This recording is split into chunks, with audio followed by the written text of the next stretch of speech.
Қайырлы күн әріптестер, сәлеметсіздер.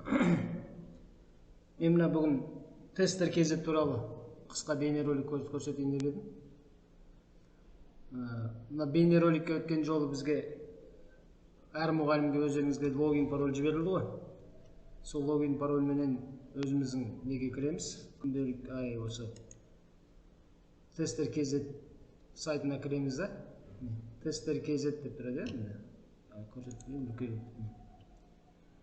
Тесттер KZ. Осы сайтқа кіреміз.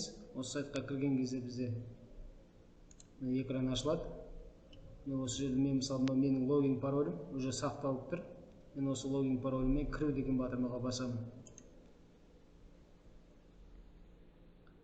Міне кірді. Осы кіру деген батырмаға басқаннан кейін кірді. Міне тесттер KZ жүйесіне кірдім. Жеке кабинет деп менің жаңа логин паролім жазылып тұр мында. Осы жеке кабинет деген логин осы жеке кабинеттің үстіне шүбірле шертетін болсақ, осы жерде тестті жоспарлау деген бөлім тұр. Осы тестті жоспарлау деген бөлімге басамыз.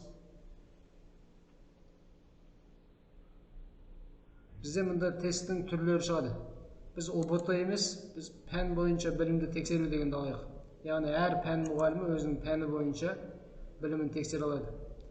Пән бойынша білімді тексеру деген бөлім таңдадым. Ертеңгі күнді таңдаймын. Мысалы, менде ертең 11 сыныптарда сабағым бар. Ертеңгі күн таңдадым. 11 сыныптар таңдадым. Және мен 2-ші тоқсан әлі бізде бітпеді ғой.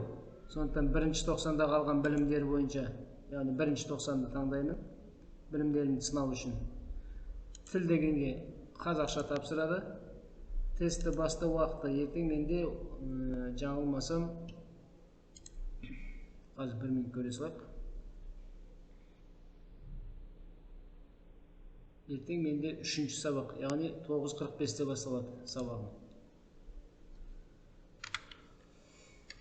Жерге жазамын, 9:45-тен басталады. Тестті басталу уақытын көрсетуіміз керек міндетті түрде мына жерде. Соң өзімнің пәнін таңдаймын. Информатика пәнін таңдаймын да. Мына жерден сыныпты таңдаймын. 11-ші сынып. Литерін қоюдың қажеті жоқ, литер керек емес. Мұнда барлық оқушылар десеңіздер, барлық оқушы 11-ші сыныптағы барлық оқушыларға бірақ тапсырма беріледі. Жаңа тест жоспарланады. Ал тек қана өзіңіздің, мысалы, бізде информатика топқа бөлінеді ғой. Мен өзімнің тобыма керек болса, мен өзімнің тобымдағы оқушылардың аты жөнін жазу арқылы мұнда тіркеп аламын. Мысалы, Әбдіжаппар Әсен, Кенже, Еркебұлан,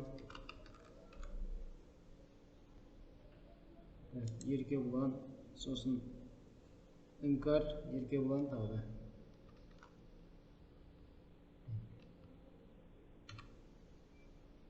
Іңкар,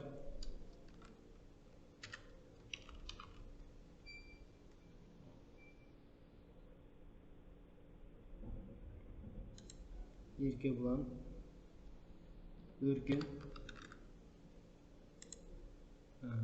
келесі. Мына жерге курсор тұр ғой, осы курсорға жазатын болсақ, аты жөнін оқушылардың атын жазатын болсақ, өзі шыға келеді. Айзада десек, міне, Айзада деп жазылып шықты. Және Зерде,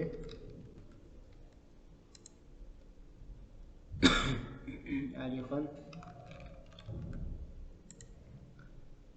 Мадина Аружан.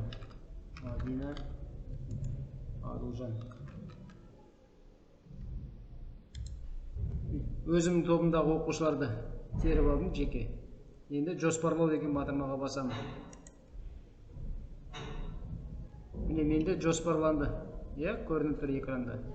Яғни ертең сағат 9:45-те 11-ші сыныптарға жоспарланды. Сағат 8:00-де мен жаңа басып жоспарлап қойғам.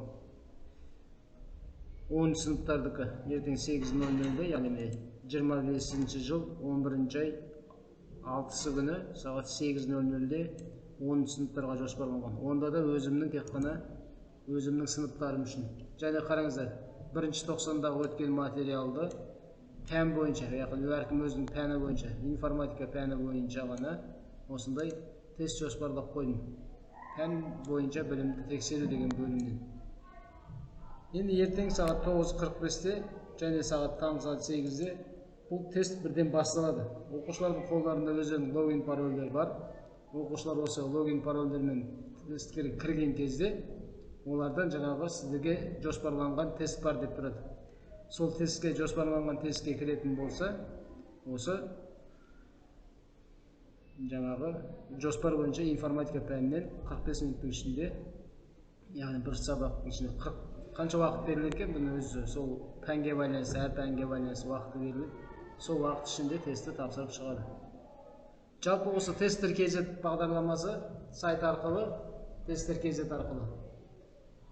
Тек қана осы білім тексеру ғана емес, бұдан бөлек тағы да бұл жерде не бар? Қазіргі басты ретке өтейік. БЖБ, ТЖБ құрастыру өткенде жиналыста қуандық көрсетіледі ғой бізге. Мысалы ТЖБ, мысалы БЖБ дейтін болсақ, БЖБ тестінен өту. Оғынға дейін сіз бірінші БЖБ-ны жасап алуыңыз керек қой. Қолжетімді тесттер, платформа қалай жұмыс. Яғни осы сайтқа кірсеңіздер, БЖБ туралы келесі сабақта тағы қосымша бейне түсіремін. Менің бүгінгі көрсетейін дегенім осы тесттер бойынша тестті жоспарлау деп, мына жерден ОБТ емес, пән бойынша білімді тексеру деген бөлімді таңдап, әркім өзінің пәні бойынша осындай тест жоспарлап, оқушыларыңыз тест тапсырса болады.